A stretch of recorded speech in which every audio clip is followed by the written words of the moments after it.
بسم اللہ الرحمن الرحیم۔ گزشتہ نشست میں آپ احباب کے سامنے پیغمبر دو عالم صلی اللہ تعالی علیہ وسلم کی عمر مبارک جب 35 سال ہوئی تو تعمیر کعبہ کا ایک مسئلہ درپیش آیا، جس میں حجر اسود کے حوالے سے عرب قبائل میں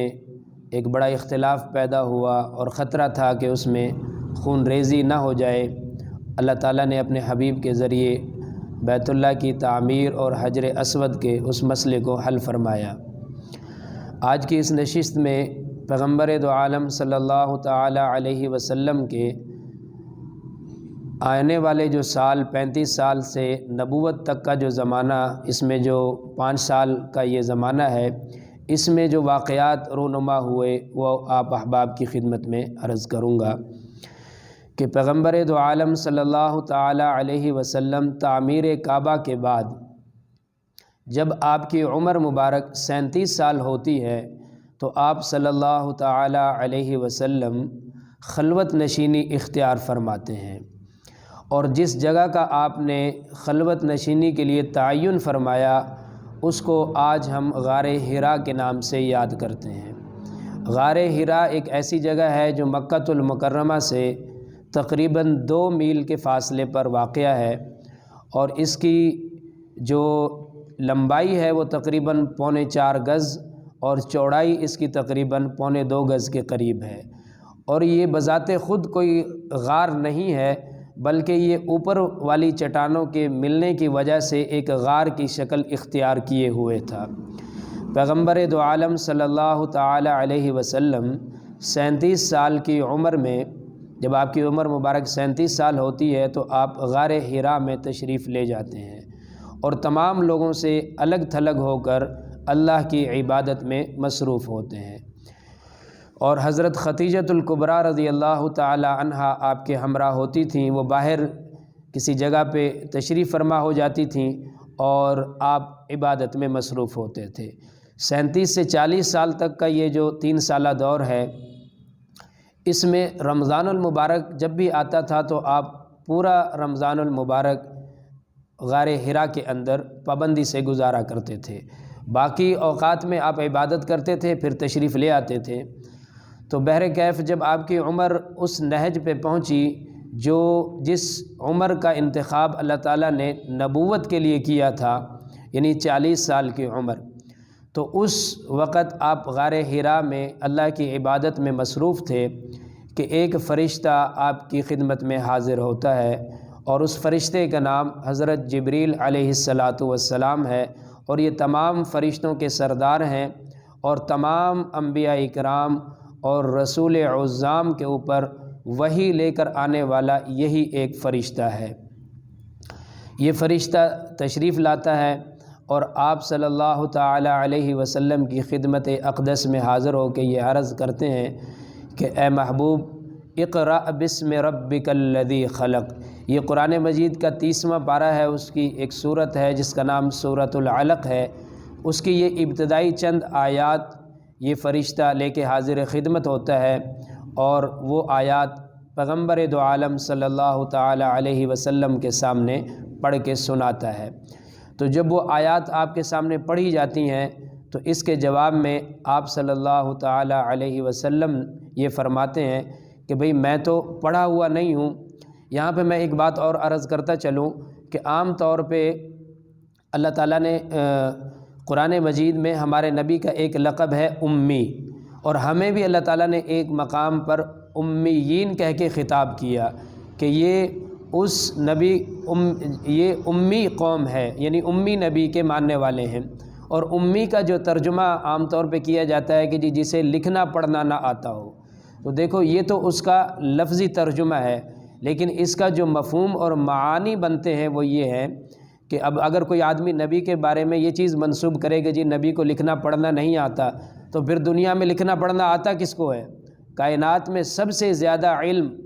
اللہ کے بعد جس ہستی کے پاس ہے وہ پیغمبر دو عالم صلی اللہ تعالی علیہ وسلم کی ذات اقدس ہے۔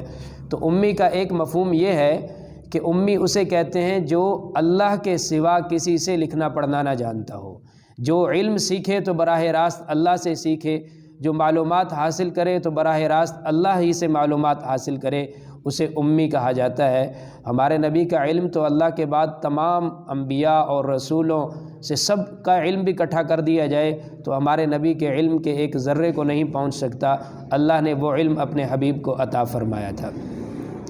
تو اس پہ آپ نے فرمایا کہ بھائی میں بظاہراً تو پڑھا لکھا نہیں ہوں، تو انہوں نے 3 مرتبہ یہی الفاظ ریپیٹ کیے۔ اس کے بعد وہ فرشتہ چلا گیا۔ پیغمبر دو عالم صلی اللہ تعالی علیہ وسلم واپس گھر تشریف لائے، اور آپ کی کیفیت تھوڑی سی بدلی ہوئی تھی، اور چونکہ وحی کا ایک بذات خود ایک اپنا اثر ہوتا ہے، اور قرآن سورۃ الحشر میں یہ کہتا ہے لو انزلنا هذا القرآن على جبل لرأيته خاشعا متصدعا من خشیۃ اللہ، کہ اگر ہم اس قرآن کو پہاڑوں جیسی مضبوط مخلوق کے اوپر اتار دیتے تو وہ پہاڑ بھی اس کلام کی ہیبت اور رعب کی وجہ سے دب جاتے اور ریزہ ریزہ ہو جاتے۔ اور حضرت عائشہ رضی اللہ تعالیٰ عنہ فرماتی ہیں کہ سخت سردی میں بھی جب وحی اترتی تھی تو آپ کے پیشانی مبارک سے پسینہ موتیوں کی طرح ٹپکتا تھا، یعنی کلام الہی کا یہ اثر ہوا کرتا تھا۔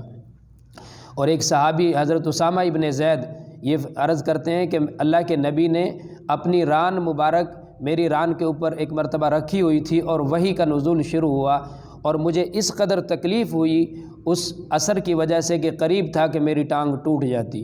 تو بہرکیف وحی کا ایک اپنا اثر تھا جو پیغمبر دو عالم صلی اللہ تعالی علیہ وسلم پہ ظاہر ہوا، اور آپ گھر تشریف لائے، اور آپ نے حضرت خدیجۃ الکبریٰ رضی اللہ تعالی عنہا سے یہ فرمایا کہ زملونی زملونی، کہ مجھے چادر اڑھاؤ، تو آپ کو چادر دی گئی، اور پھر کچھ وقفے کے بعد وہ وحی کا جو اثر تھا وہ زائل ہوا۔ تو اب جب حضرت خدیجۃ الکبریٰ رضی اللہ تعالی عنہا نے کے سامنے پیغمبر دو عالم صلی اللہ تعالی علیہ وسلم نے یہ سارا منظر سنایا، تو حضرت خدیجۃ الکبریٰ رضی اللہ تعالی عنہا کے ایک چچا زاد بھائی تھے جن کا نام تھا حضرت ورقہ بن نوفل بن اسد بن عبد العزیٰ۔ یہ ان کے سگے چچا کے بیٹے تھے حضرت خدیجۃ الکبریٰ رضی اللہ تعالی عنہا کے۔ تو انہوں نے حضرت خدیجۃ الکبریٰ رضی اللہ تعالی عنہا نے پیغمبر دو عالم صلی اللہ تعالی علیہ وسلم سے یہ عرض کی کہ میرے ایک چچا زاد بھائی آسمانی علوم کو جانتے ہیں، تو ہم ان کے پاس چلتے ہیں اور ان سے پوچھتے ہیں کہ یہ سارا کیا ماجرا ہے۔ بہرکیف آپ حضرت خدیجۃ الکبریٰ رضی اللہ تعالی عنہا کے ساتھ حضرت ورقہ ابن نوفل کے پاس تشریف لاتے ہیں، اور حضرت خدیجۃ الکبریٰ رضی اللہ تعالی عنہا یہ سارا واقعہ اپنے چچا زاد بھائی ورقہ ابن نوفل کے سامنے جب یہ واقعہ پیش کرتی ہیں تو ورقہ ابن نوفل یہ واقعہ سننے کے بعد مسکراتے ہیں، اور مسکرا کے یہ فرماتے ہیں کہ یہ وہی فرشتہ ہے جو سابقہ انبیاء کرام پر وحی لے کے آیا کرتا تھا، اور یہ آپ کے جو شوہر ہیں یہ آخری نبی ہیں، اور اللہ تعالیٰ ان کے سر پہ ختم نبوت کا تاج رکھے گا۔ پھر ورقہ ابن نوفل نے یہ کہا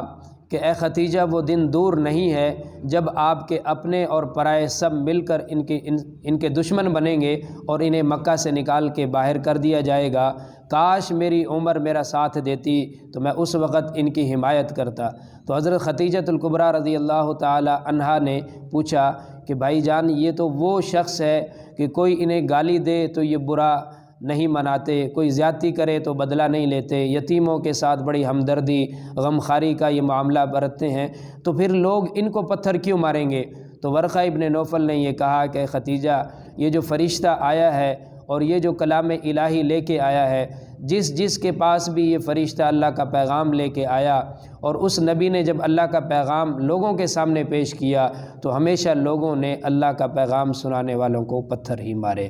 تو بہرکیف یہ وہ واقعہ ہے جو پیغمبر دو عالم صلی اللہ تعالی علیہ وسلم کی 37 سالہ زندگی سے لے کر نبوت تک کا جو زمانہ تھا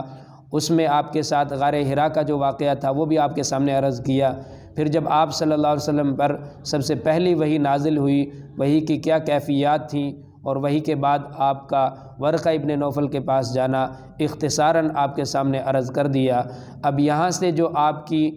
خفیہ تبلیغ کا سلسلہ نبوت کے پہلے سال سے جو شروع ہوتا ہے وہ انشاءاللہ العزیز آپ کی خدمت میں آئندہ نشست میں عرض کروں گا۔ میری اللہ تعالیٰ سے دعا ہے کہ اللہ تعالیٰ ہم سب کو اور سارے مسلمانوں کو